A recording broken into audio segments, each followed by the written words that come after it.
ainda, né? Eu acho que eu acho tem... que ele entrou. Ó, conseguiu. Acho que conseguiu.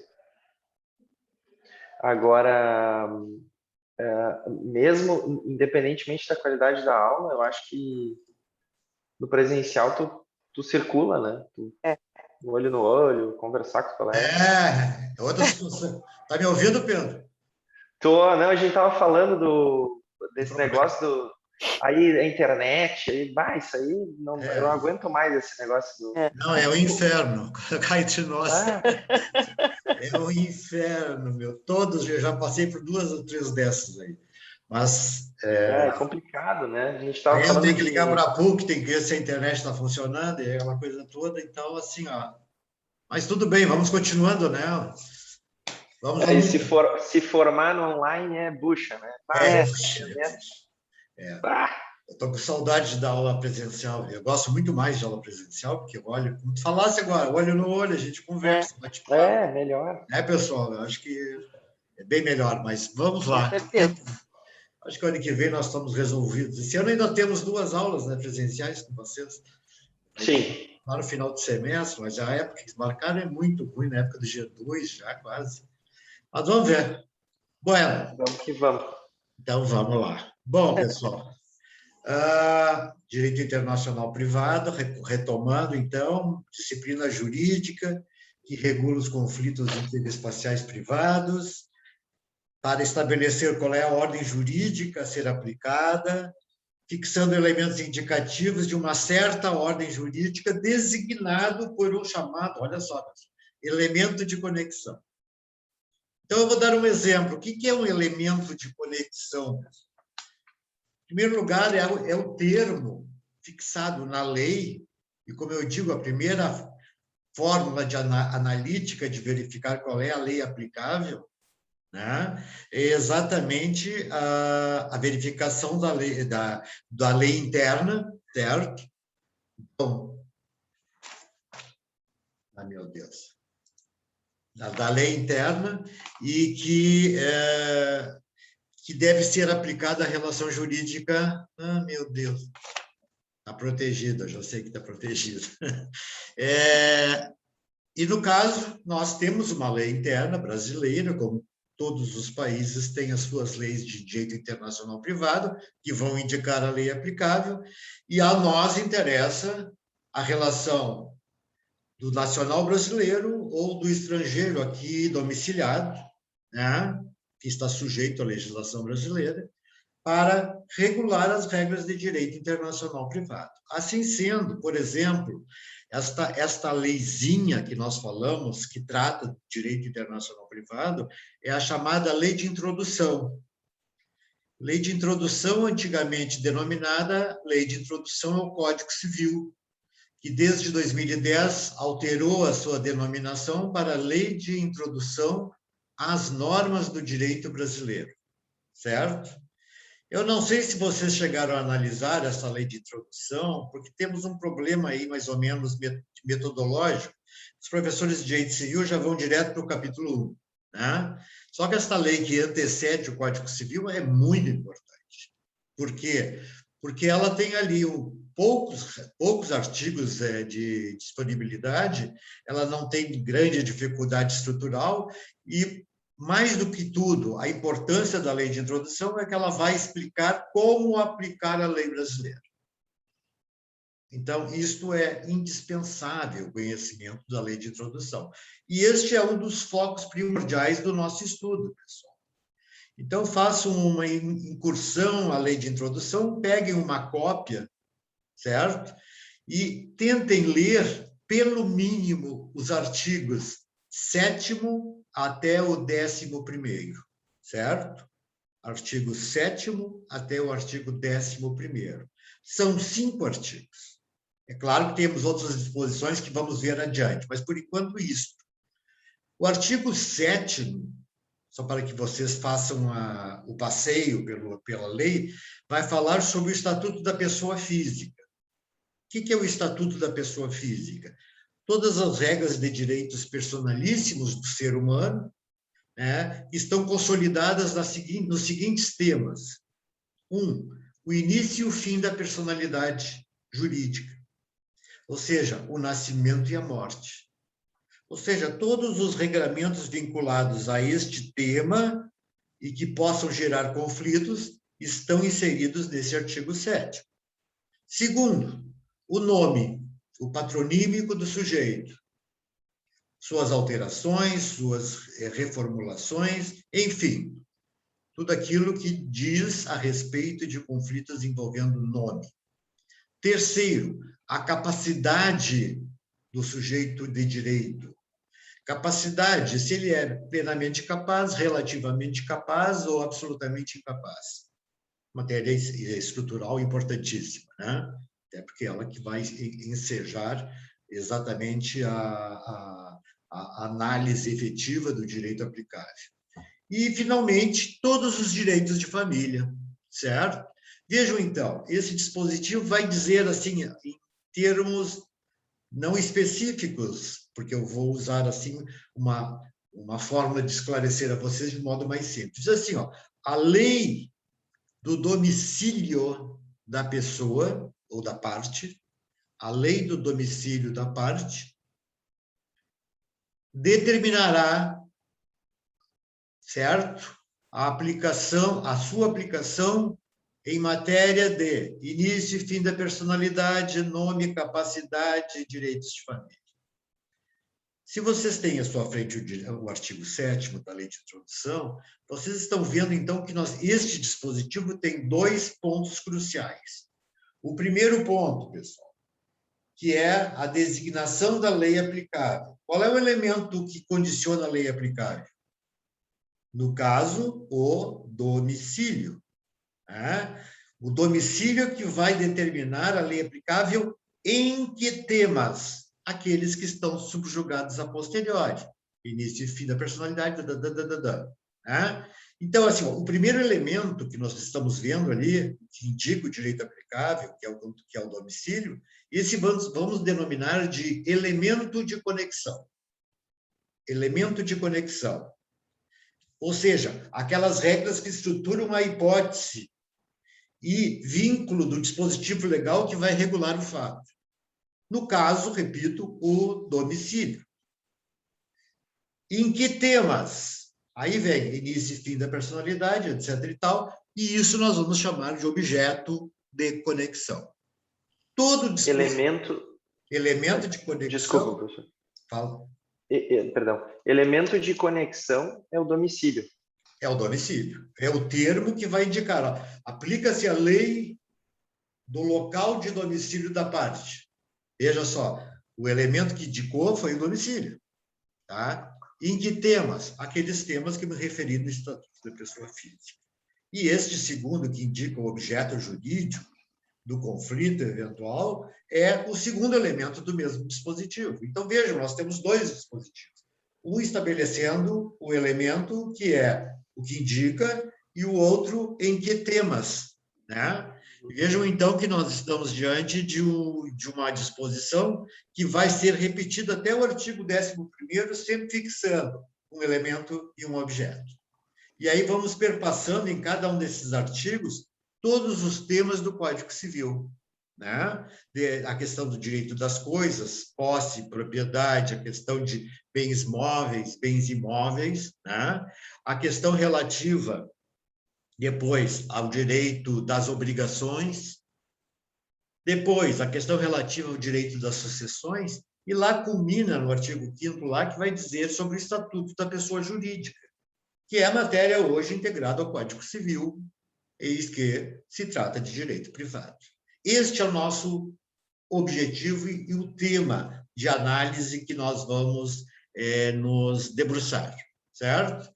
Então, se entenderam, ainda que de uma maneira um pouco, talvez, ainda muito incipiente a questão posta, nós já temos uma possibilidade, então, de começarmos a avançar este tema, certo?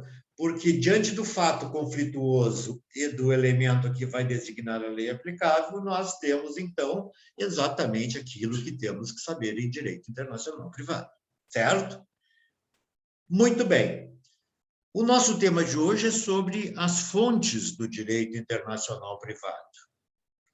E eu questiono a vocês, responda quem quiser, qual é a mais importante fonte daquela disciplina que nós já estudamos, o direito internacional público?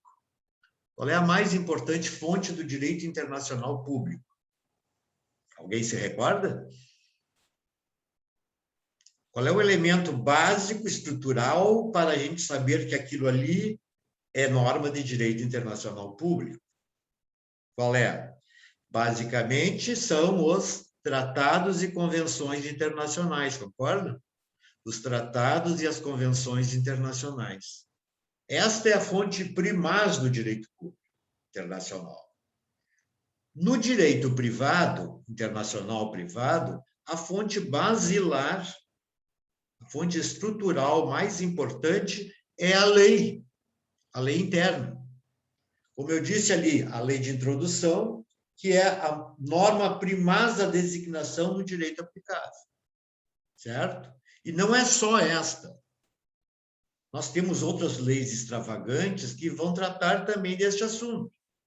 Por exemplo, como já referimos, o Código de Processo Civil, que vai estabelecer a jurisdição internacional do juiz brasileiro, certo? Nós temos, por exemplo, o próprio Código Tributário.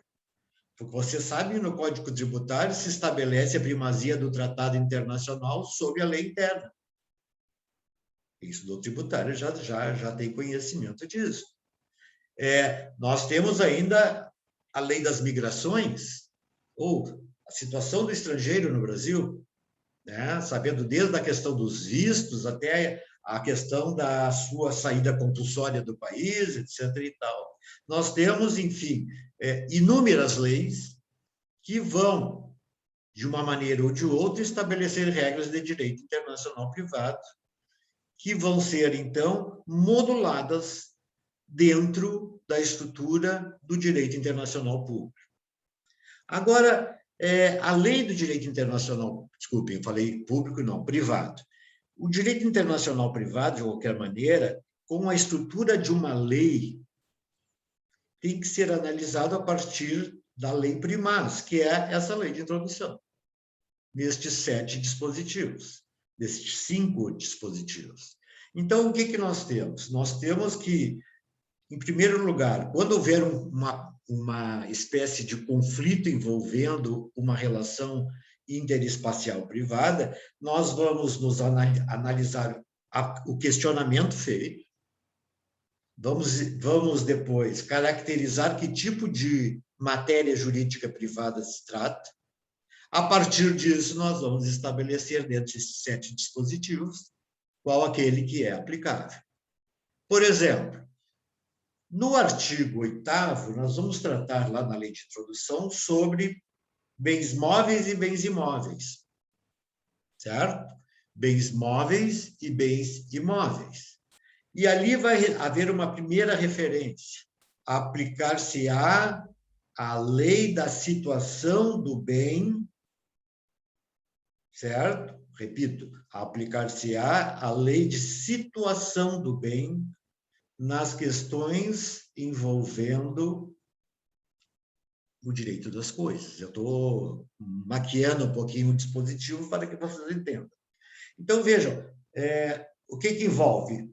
Direitos sobre imóveis, relações de garantia sobre bens imóveis, todas essas ações que podem ter e realmente têm uma grande conexão internacional, nós temos que compreender que elas estão subsidiadas por um outro elemento de conexão. Qual é o elemento de conexão que é trazido aqui, que define a lei aplicável? O local de situação do bem. Ou seja, se trata-se de um bem imóvel situado no Brasil, a lei brasileira será aplicada. Se trata de um bem imóvel situado na França, aplicar-se-á a lei francesa. Esse dispositivo, inclusive, tem uma particularidade. Ele é uniforme a nível internacional.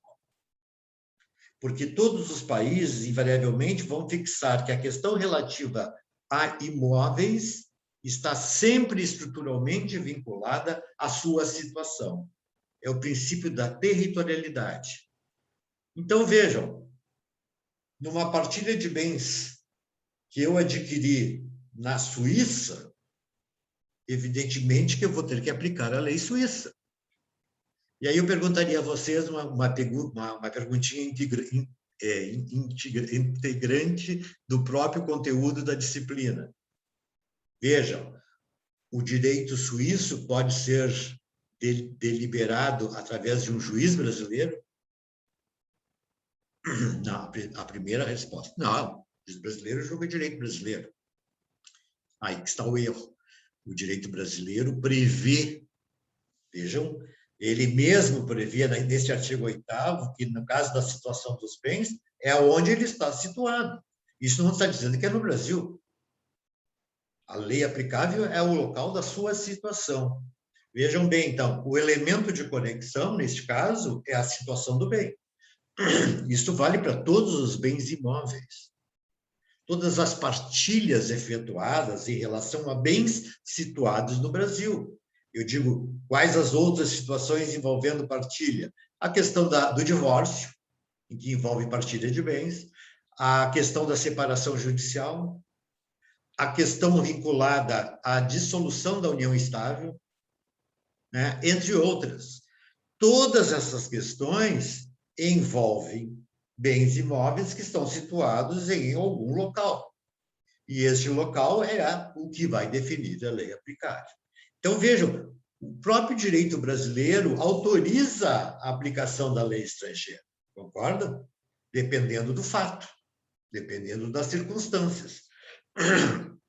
De qualquer sorte, nós não podemos esquecer que o juiz brasileiro tem competência para julgar de acordo com o direito estrangeiro, o que durante muito tempo era objeto obscuro no sistema das relações com magistrados, que invariavelmente entendia, esse direito estrangeiro não é minha competência. É, sim, competência judiciária. É competência judiciária.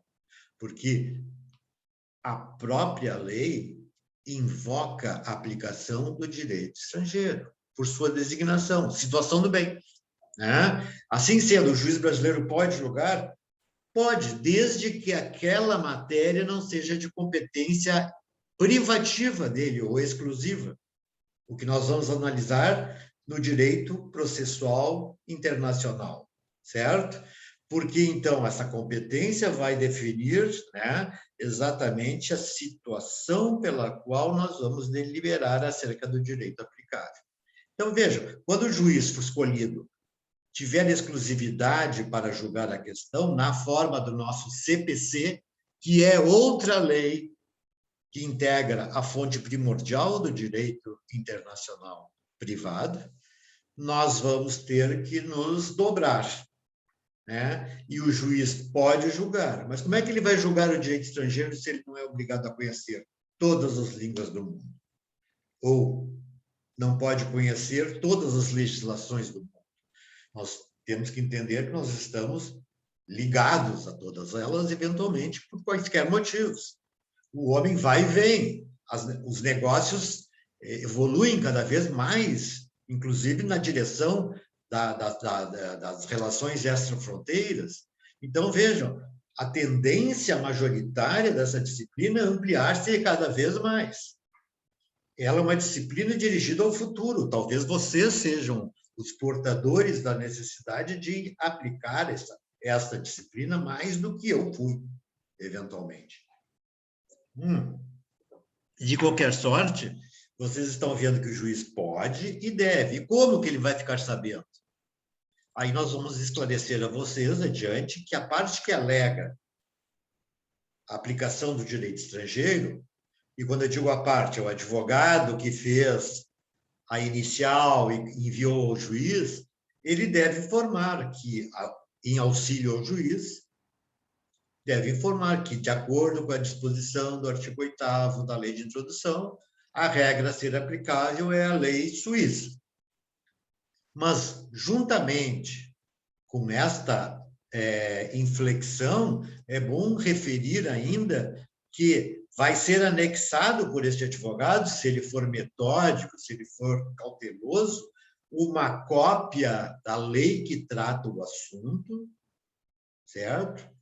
E sem remissões, a cópia da lei propriamente dita, certo? Mais do que isso, uma certidão de vigência desta norma lá na Suíça.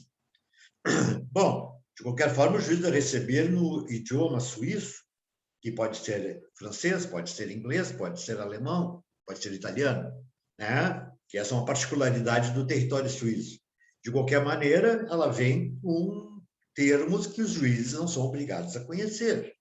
Bom se conhecer, sim, evidente, mas como é que o juiz vai conhecer árabe, russo, chinês, mandarim, aliás, e japonês, e assim por diante? Então, vejam, qual é a exigência formal para que esses documentos sejam anexados para a análise do juiz brasileiro?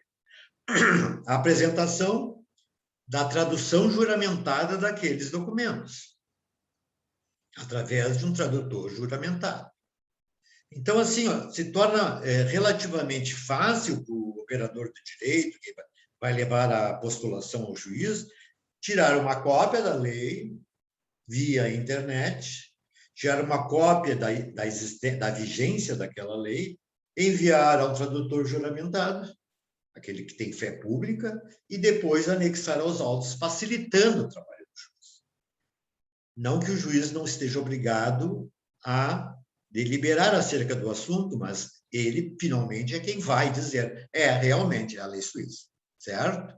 Então, vejam, esta ideia está concentrada no ato de que esses juízes também podem julgar. Só que, no caso concreto, que eu falava a vocês, no caso concreto, como se trata de situação do bem, na forma do Código de Processo Civil brasileiro, a competência judiciária é exclusiva do juiz brasileiro. É exclusiva do juiz brasileiro. Isto quer significar que o juiz estrangeiro não pode julgar.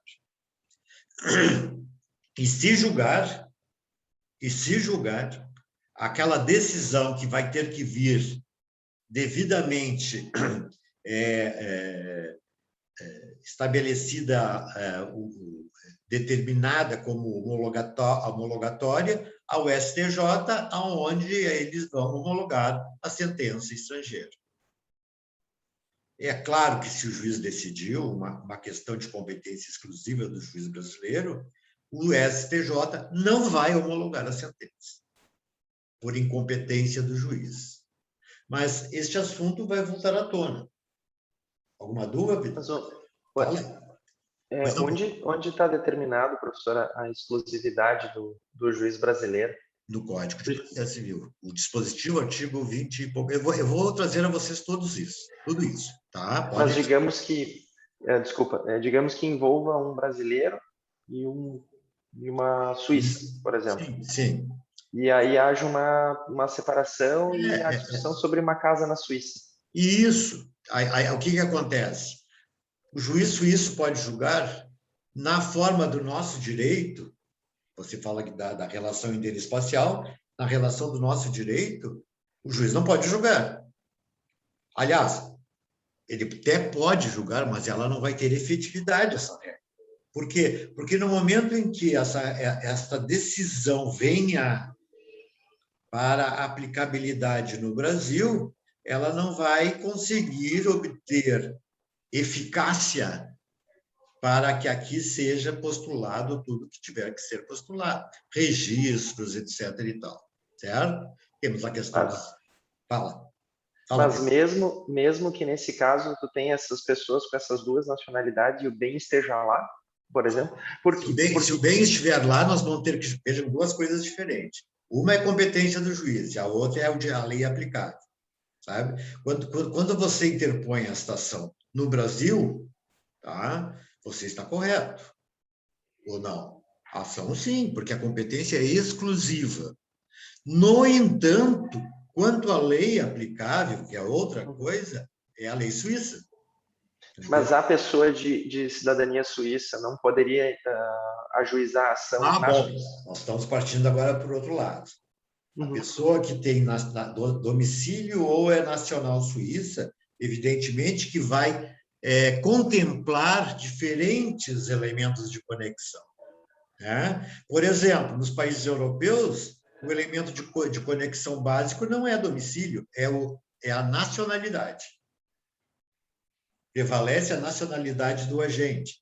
Se esta mulher era brasileira e foi lá estar domiciliada, vejam que a própria lei suíça vai indicar o direito brasileiro. Jogar para o Brasil. Que ela é nacional brasileira. O que não nos interessa, em princípio. Nós temos que nos apegar ao que é o direito brasileiro. Entendeu? Mas pode acabar ocorrendo de ela ser suíça e ter um conflito de competência internacional. E temos um conflito de competência, exatamente o que temos que resolver. Esta é a grande equação do direito internacional privado, certo? Porque se vocês dois encaminharem uma ação, cada um no seu foro, certo? Dependendo das circunstâncias do caso concreto, né? Cada um interpor, o que pode acontecer? Em primeiro lugar, pode acontecer de decisões díspares. Pois é. Né? Uma contraditória em relação à outra. E aí eu perguntaria, qual é que vai prevalecer? No caso concreto, vai prevalecer a brasileira, porque a matéria é privativa do juízo brasileiro. Assim como se o imóvel estivesse na Suíça, e aí vem a ocorrência do conflito, também é a competência do juiz suíço. E aí eu tenho um problema de resolver. Só que o juiz suíço, vinculado à nacionalidade da mulher, no caso, vai inclinar-se pela lei suíça, a não ser que ela seja suíça. Então, tudo parte da demanda. A partir não ser que seja brasileira, né? A não ser que seja brasileira, exatamente. Isso. Ok. Não sei se deu para... Nós vamos analisar isso com maior prioridade. Eu estou aqui simplesmente trazendo à luz para vocês o aspecto preponderante da questão do conflito e estabelecendo, então, que o elemento lei é o elemento nuclear do direito internacional privado, né? Porque você tem uma questão no Brasil, você procurará um juiz brasileiro, ainda que tenha uma relação externa, concorda? Essa relação externa vai determinar... Vamos pegar o exemplo aquele da representação que nós falamos antes. Tá? Quando se trata de questão vinculada a obrigações, nós vamos ver que a nossa lei, a lei de introdução, no artigo 9º, vai dizer o quê? Ela vai dizer, aplicar-se-á em matéria de obrigações, eu estou usando invertido aqui para facilitar, em matéria de obrigações, aplicar-se-á a lei onde esta foi constituída, onde se constituiu a obrigação. E aí, o que você entende por local da constituição da obrigação? O que vocês entendem? Eu acho que seria o foro indicado no contrato.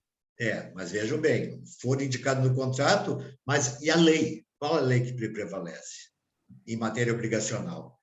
E eu já vou te antecipar, assim, para todos, desculpe que eu estou vendo ele ali, eu estou falando dele, tá? A lei aplicável, tá? Não pode se confundir com o juiz competente. A matéria vinculada a direito obrigacional, certo? Como é o caso, contrato de representação, esta matéria, no Brasil, é de competência concorrente, não exclusiva. Qualquer dos juízes pode julgar.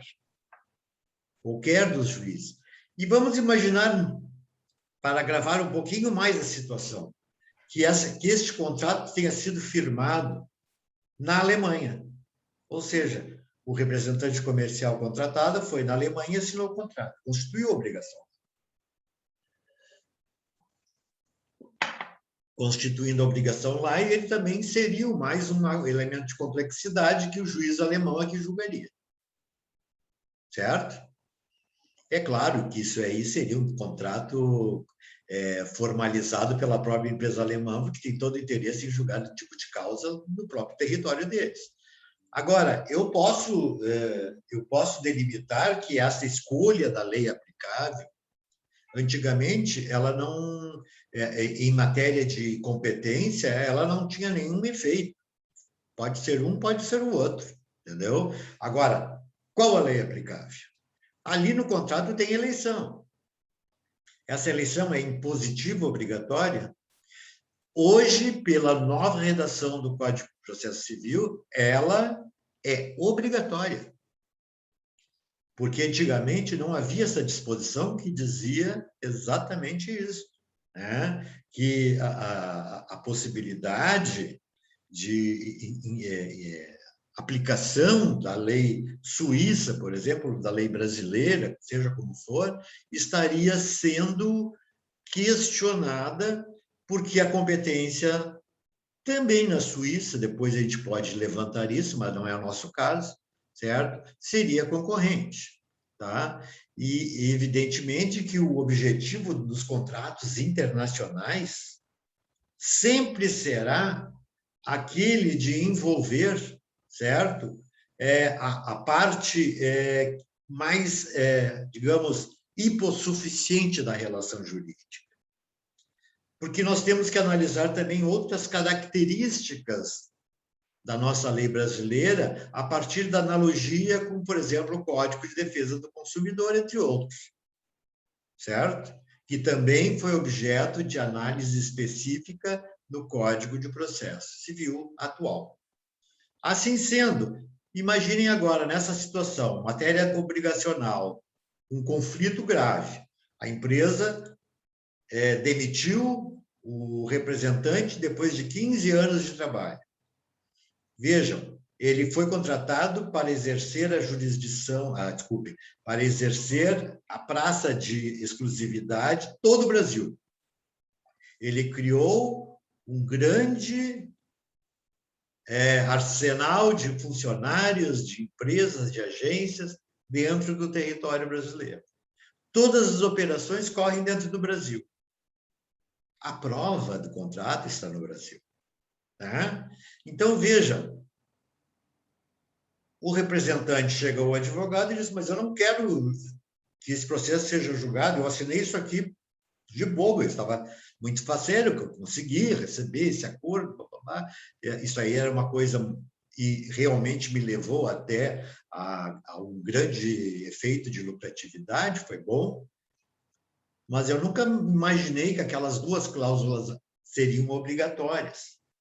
Mas aí é que está o problema, nós temos que articular também esses dispositivos da nossa lei, porque ela tem nos seus parágrafos e nos seus incisos, e aí no caso do artigo 9, uma disposição já no parágrafo 1º que diz, sendo a execução, entre parênteses, da obrigação, certo? Executada no Brasil, aplicar-se-á a lei brasileira. Aí já diz diretamente. E aonde foi executada a obrigação? No Brasil. E por isso havia anteriormente a possibilidade da inversão da lei aplicável. Porque, na verdade, a nossa lei permitiu. Determinou que a lei aplicável, no caso, seria aquela, e não esta. Certo?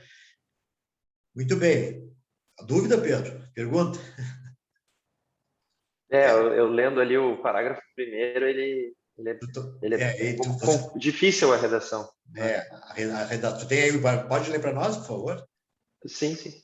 Destinando-se a obrigação a ser executada no Brasil e dependendo de forma essencial, será esta observada, admitidas as peculiaridades da lei estrangeira quanto aos requisitos extrínsecos do ato. Exato. E aí? Nós estamos falando de duas coisas, da materialidade do contrato e da existência do contrato. Elementos intrínsecos e extrínsecos. Né? No que se prende o conflito? Eventualmente, aos elementos extrínsecos, né? E não aos elementos intrínsecos do ato. Mas vejam, se a lei estrangeira indicar outros elementos de natureza intrínseca, isso nós vamos treinar depois também, não se preocupe, certo? Nós vamos poder aplicar também a lei estrangeira. Aí é uma opção, entendeu? É uma opção. Então, vejam, essas opções que são colocadas, e só temos duas na lei de introdução, certo? Esta, especificamente, para não haver confusão, esta especificamente vai delimitar, né, que esta exceção à regra seja duplicada para a gente estabelecer o que chamamos de dépeçage. Na linguagem francesa é o termo técnico. Dépeçage, que significa fracionamento, certo? Nós podemos optar por uma e, incidindo aquele pressuposto da outra, também podemos aplicar. Mas isso é uma exceção à regra das disposições constantes da lei de introdução. Nós vamos, claro, que depois analisar mais particularmente cada uma dessas hipóteses. Muito bem, pessoal. Se a lei é o elemento primordial do direito internacional privado, até que horas vai essa aula, pessoal? Desculpem a pergunta. 9h30? 9h30. Tá, obrigado. Dá para me apurar um pouquinho e a gente, ao menos, cumprir parcialmente isso.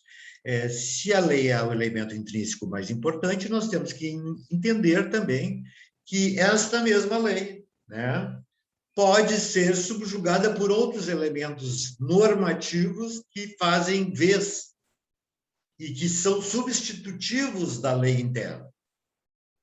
Um dos mais importantes é o que chamamos de jurisdição, né, que é de jurisdição vinculada ao direito internacional público, ou mais apropriadamente aos tratados internacionais. E eu vou usar um exemplo aqui, pessoal, um exemplo fático. Vocês se recordam daquele menino, não sei se vocês ainda chegaram a captar ou ouviram falar, o menino que veio com a sua mãe para o Brasil, é americano, em virtude de uma separação do casal, ela vem, a mãe casa novamente no Brasil, ela é engravida e tem uma filha no Brasil, momento em que ela morre no parto. Permanece a filha nova, o filho e o padrasto. E a família ascendente dela, que aqui está também contribuindo na formação dos filhos. E essa questão, durante muito tempo, envolveu, inclusive, o Congresso norte-americano e o Congresso brasileiro.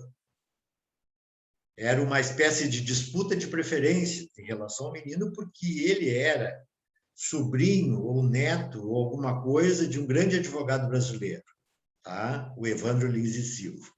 E ele criou um conflito, a lei brasileira diz uma coisa, a norte-americana diz outra, qual é que se aplica, tem que ser a brasileira, tem que ser a americana. Ocorre que este conflito de leis, que tanto foi discutido, na verdade nem existia. Por quê? Porque o Brasil e os Estados Unidos firmaram um tratado internacional sobre a matéria. Guarda e manutenção de filhos. Vejam, eles unificaram regras jurídicas no tema e estabelecia esta regra o quê? O direito do menor, cujo pai ou mãe, ou qualquer dos cônjuges vir a falecer, será deferida ao cônjuge biológico. Pessoal, resolvemos a questão. Resolvemos a questão por quê? Porque uma norma de direito internacional que, teoricamente, está acima de todo o sistema jurídico mundial, das legislações internas, tem aplicabilidade efetiva e direta. E, por isso, calou-se o conflito existente, porque a grande pretensão do direito internacional público, através dos tratados, é tentar unificar o maior número de regras possíveis a nível mundial. Porque isso faz, acima de tudo, a dotação de uma garantia e segurança jurídica para as partes, que, diante de um tratado internacional, sabem que devem obedecer, primeiro, o tratado, segundo, as leis internas, certo? Porque eu não posso desprezar o tratado, porque ele, pela Convenção de Viena de 69, provavelmente vocês tenham estudado, né? Pela Convenção de Viena de 69, que é o chamado Tratado dos Tratados, a regra de um tratado internacional não pode entrar em conflito com leis internas. Ela prevalece, ela tem superioridade hierárquica, ao menos teoricamente, né? Os países europeus e os Estados Unidos, inclusive, eles detêm esta regra dentro das suas constituições, a regra da preferencialidade do tratado sobre as leis internas. Então, em princípio, não pode haver oposição nestes países. O Brasil não é a mesma situação, não, nós não comungamos dessa situação. No Brasil, o que nós temos, pessoal, é que nossa Constituição, neste sentido, é absolutamente omissa. Ela simplesmente diz qual é a maior e mais importante lei brasileira. A Constituição, todos sabem. As leis complementares, as emendas constitucionais, ou seja, aquelas que têm uma hierarquia de superioridade. Vocês, analisando na Constituição esse dispositivo, vão ver que as leis que vêm abaixo da Constituição, por exemplo, as leis ordinárias, elas, se forem opostas à Constituição, elas não vão prevalecer. E outra, se a lei ordinária, que invariavelmente é a forma pela qual os tratados adentram na ordem interna brasileira, vejam, eles são incorporados, são recepcionados e se tornam lei ordinária. A lei ordinária é inferior à Constituição. E, assim sendo, ela sofre aquele princípio de derrogação legislativa. Derrogação legislativa é essa que estabelece o quê, pessoal? Derrogação que diz que a lei posterior revoga a anterior. Concorda? O tratado se tornou lei.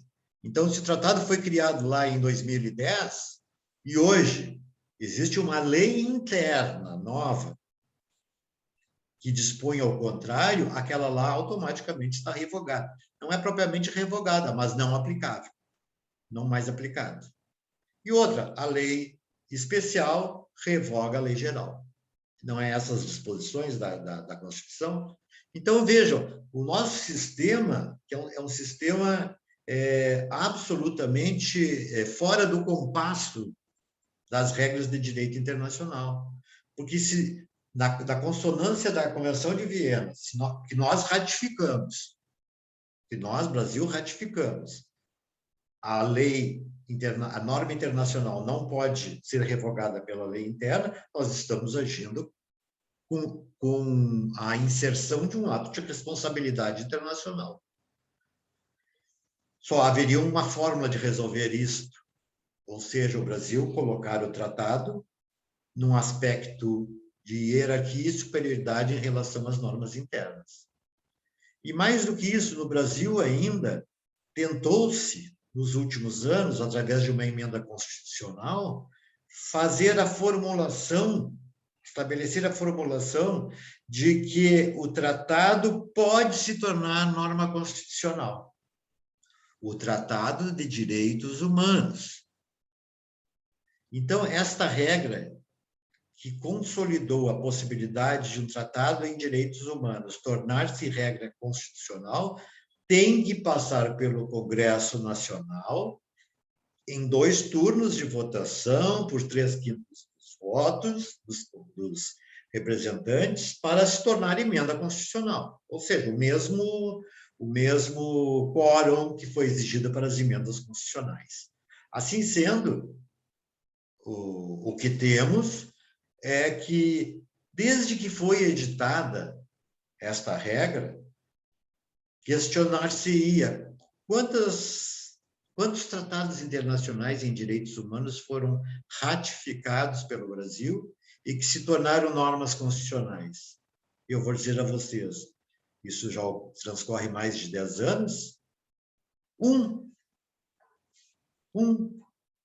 e é um tratado da ONU que regula a ampliação do Conselho de Segurança, ou a forma de substituição dos membros do Conselho de Segurança que sejam eleitos. Só este. Toda a matéria é por demais complexa, por demais difícil, porque o nosso legislador não quer perder as rédeas do jogo. Uma norma de direito internacional não foi o nosso legislador que fez, ele só vai aprovar, mas ela foi feita lá fora, num grande congresso internacional que deliberou pelaquela regra. E isto vai fazer com que a inserção de prioridades na lei internacional vai eventualmente inviabilizar algumas pretensões não muito justas, né, de autogovernar o país através de regras próprias pelo sistema. Então, vejam, todas essas questiúnculas, digamos, que colocamos aqui, são questões que têm que ser analisadas sob o ponto de vista, no mínimo, cultural político, porque muitos não sabem da importância de um tratado na ordem interna. No caso do menino, ali nós tivemos um exemplo clássico de solução adequada e compatível com a estrutura de um direito que veio para exatamente estabelecer a resolução do conflito. Se todas as normas vinculadas à atividade humana tivessem o seu exemplar de normas em direito internacional, como tratados, nós nem teríamos direito internacional privado, porque estaria tudo unificado. Não é isso? Mas vejam, isso vai demandar a presença majoritária de todos os países do mundo, isso vai determinar uma asserção impositiva de que essas regras são melhores do que normas internas, e não pode ensejar, principalmente nos países não democráticos, a tentativa de inversão da situação em função de questões econômicas e questões de natureza política. Finalmente, vou ter que me apressar um pouquinho, nós temos ainda como fonte internacional do direito internacional privado o costume internacional. Vocês todos sabem, e vocês estudaram quase todas as disciplinas, que o direito internacional, que o direito se fundamenta nas suas regras basilares, seja a lei, seja o tratado, mas abaixo dele, e sucessivamente, na importância, o costume internacional. A grande evidência é que hoje a gente pensa muito pouco no costume internacional. De fato, ele já teve a sua importância altamente excluída a partir do momento em que nós temos que, num costume internacional, exercer uma determinada praxe que vai se reiterando no tempo e que, em virtude dessa reiteração, se mostra adequada ao convívio da comunidade mundial e depois, então, se torna obrigatória. Outra, a regra é sempre oral, não é isso? E esta regra oral tem dificuldade porque ela tem que ser provada, que existe de fato e que ela é aplicada. Então, o costume hoje tem sido relevado a segundo plano, porque, de fato, hoje nós não temos mais tempo de formatar um costume pelo tempo. Ora, vamos imaginar um pequeno conflito envolvendo internet. Vamos fazer isso. Nós temos condições de tentar justificar ou ponderar legislações, regras jurídicas que venham em apoio a conflitos envolvendo internet? Muitas vezes, evidentemente, e quase todas as vezes, não. Por quê? Porque a velocidade da evolução dessa tecnologia é tão grande que quando nós resolvemos um problema aqui, nós já estamos com outro lá na frente. O direito não tem acompanhado a tecnologia. O direito não consegue apanhar os efeitos da tecnologia, como ocorria antigamente, naqueles países feudais e naquelas relações entre romanos e gregos, em que tudo era mais pacífico, tudo era mais real, dentro de uma realidade cotidiana do convívio. Então, o costume internacional hoje vai prevalecer estruturalmente, certo? Através de tratados firmados com grande maioria dos países membros. Ou seja, nós temos no mundo 196 estados, me parece que é isso, 194, 196 estados no mundo. Estes 196 estados, no mínimo 100 deles estariam adotando um tratado. Ora, este tratado, por sua abrangência, para sua extensão, ele já se mostra um costume internacional e vai obrigar, inclusive, aqueles países que não ratificaram esse tratado. E o costume se torna, a partir deste momento, pela abrangência da sua adesão, uma regra costumeira. E, por isso, obriga até quem não a adotou. E esta é uma das últimas fórmulas de aplicação do costume internacional. É claro que as demais regras internacionais, a gente vai falar um pouquinho mais na outra aula, como os princípios gerais de direito, a equidade, a analogia, etc. e tal, estas têm a sua evidência, a sua essência, principalmente no Brasil, que em matéria de direito internacional privado, todas as regras submetidas ao Superior Tribunal de Justiça, elas formam jurisprudência, e jurisprudência vinculante no Brasil. Portanto, elas maleabilizam a lei existente e devem ser aplicadas de acordo com a tendência das decisões judiciárias de lá coletadas.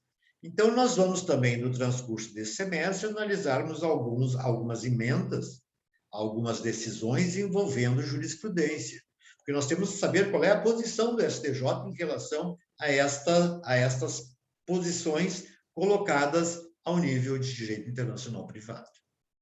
Bom, pessoal, já estamos lá, 2 minutinhos.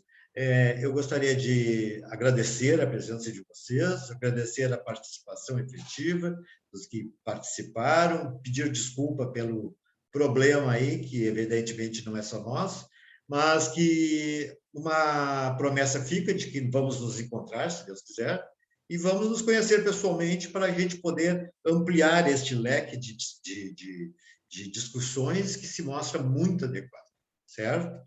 Um bom fim de semana para todos, e qualquer coisa, vocês têm lá meu e-mail institucional e podem me questionar o que tiverem interesse.